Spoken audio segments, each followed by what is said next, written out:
Oklahoma Senator Markwayne Mullin. Senator, thanks for coming on. It's great to see you again. Is this really all about Schumer? And what's going on with the shutdown now? It looks like it could go on for another week.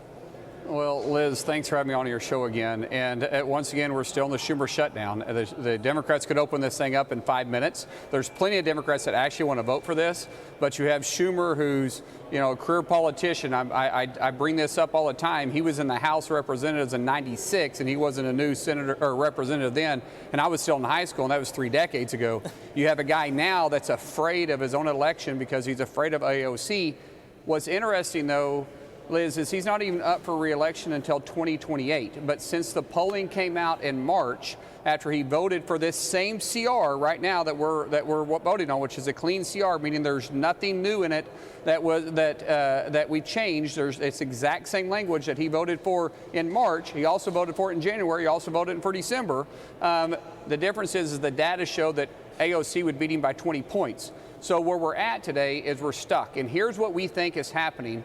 There's a No King's Day rally going to be held on the 18th, which is not this Saturday, the following Saturday. What we have been told by several Democrats is they're planning on reopening the government after the 18th because they don't want to be chastised during this big rally that's going to be happening here in D.C. And what's crazy about that is that people that's going to have to be guarding that rally, the No King's Day, are going to be working without pay then, because the federal employees are going to miss their pay on the 16th if the Democrats continue to shut it down, and the military is going to miss their pay on the 15th. But hey, it's not really about fighting for the American people. It's about pandering to this Marxist jihadist left that's running the Democrat Party now. That's really information about that anti-Trump rally coming up on the 18th.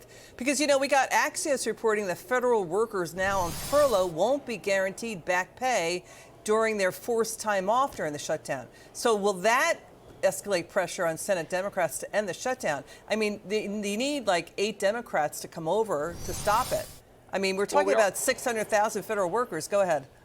Well, we already have 3 that came over. All we need is 5 more. And like I said, Schumer can vote no on it.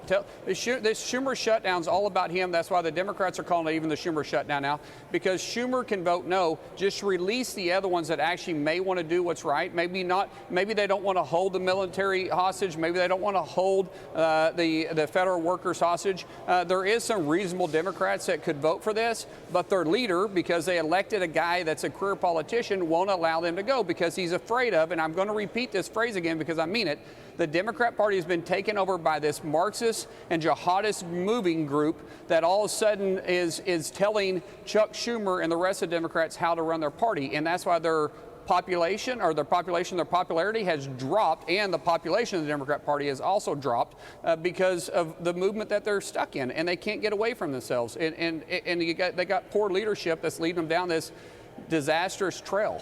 Senator Mullin, thank you so much for bringing new information to the show. That was really interesting.